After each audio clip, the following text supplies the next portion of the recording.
बिस्मिल्लाहिर्रहमानिर्रहीम अल्हम्दुलिल्लाहि रब्बिल आलमीन वमा अरसलनाका इल्ला रहमतुल लिल आलमीन। सीनियर हमारे साथी खुर्शीद शाह साहब हवान में मौजूद नहीं हैं। मैं समझता हूं कि उनकी इस खास बजट के मौके पर मौजूदगी जरूरी थी। अगर प्रोडक्शन ऑर्डर जारी कर दिए जाते तो भी बेहतर होता। और दूसरी बात यह कि प्रेस पर कदगन लगाई जा रही है। जो एंकर हुकूमत के खिलाफ बोलता है उस एंकर के मालिक को कहा जाता है कि इसको नौकरी से निकाल दे। इसी तरह सबसे बड़े ग्रुप मीडिया ग्रुप के मालिक मीर शकीलुर रहमान साहब को बगैर किसी वजह के, बगैर किसी पर्चे के, बगैर किसी बात के और 30 साल पुराने केस में पाबंद सलासत रखा गया है।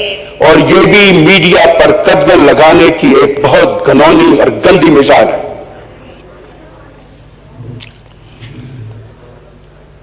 मैं अब अपनी तकरीर को उस जगह से शुरू करूंगा जहां पिछले साल आपने मुझे रोक दिया था, मेरा माइक बंद कर दिया था।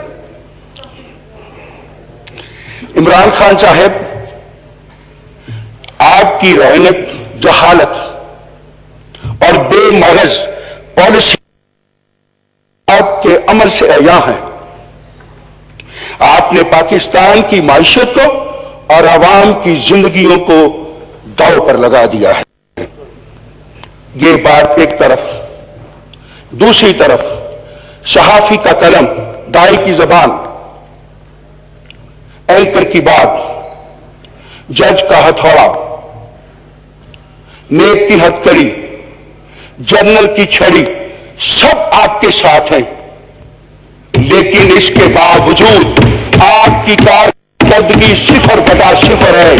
तो आपको 2 साल हो गए हैं। 2 साल में तो बच्चा दांत निकाल लेता है, पांव चलना शुरू कर देता है, लेकिन आपको तो अभी तक पांव चलना शुरू नहीं आया। मौलाना जलालुद्दीन रूमी ही सेड कि 1000 लोग, काबल लोग मर जाए तो कोई फर्क नहीं पड़ता। अगर एक नाहल आदमी हुकूमत में बैठ जाए तो मुल्क को बर्बाद कर देता है।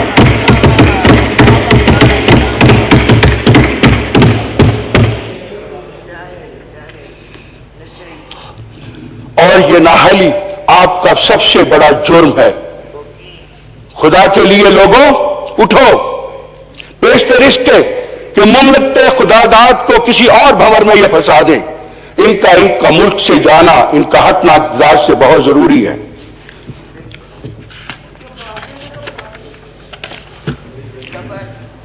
मुल्क में गल्ला मंडियां मौजूद लेकिन गंदम गायब, पेट्रोल पंप मौजूद लेकिन पेट्रोल गायब, मेडिकल स्टोर मौजूद, दवाइयां महंगी और गायब, टिड्डी दल मौजूद मगर फसलें गायब, वजारत खजाना मौजूद मगर खजाना खाली, कोरोना मौजूद मगर प्लानिंग नापैद, हुकूमत मौजूद मगर गवर्नेंस कोई नहीं।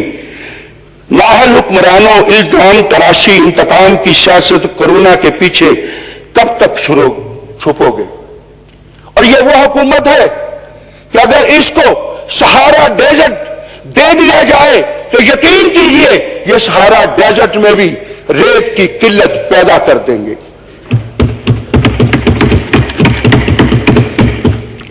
चीनी नहीं है, इसके पीछे कौन? माफिया। जखीरा अंदोजी, इसके पीछे कौन? माफिया। गंदम नहीं, कौन? माफिया। पेट्रोल नहीं है, माफिया। दवाइयां महंगी हो गई, माफिया। इमरान खान साहब, माफिया आपके पीछे, आपके आगे, आपके दाएं, आपके बाएं, सब तरफ खड़ा है। और दरमियान में आप गॉड फादर की हैसियत से खड़े हैं। माजी में आप ये कहा करते थे इन तमाम बातों पर कि हुक्मरान जिम्मेदार हुआ करते हैं। आज आप ही अपनी अदाओं पर गौर करें, अपने मुंह में झांक कर देखें कि आज आपने किसको मजदूर इल्जाम ठहराना। कंटेनर पर खड़े होकर आप कौम से झूठ बोलते रहे, اور اتنے بڑے بڑے جھوٹ جس کا قوم کو اندازہ نہیں تھا. 50,000 گھر دیں گے اور یہ تاثر دیا گیا کہ مفت دیں گے. 1 کروڑ نوکریاں دیں گے. بجٹ دستاویز کے مطابق اس وقت 1.5 ارب روپے 750 گھر بنانے کے لیے رکھے ہیں. اندازہ کیجیے کہاں 50 لاکھ اور کہاں 750. اس میں گنجی نہائے گی کیا اور نچوڑے گی کیا؟ پھر 1 کروڑ نوکریوں کا لوگوں کو سخانہ خواب دکھایا. لوگ اس میں ٹریپ ہو گئے, آپ کا ساتھ دینے لگے.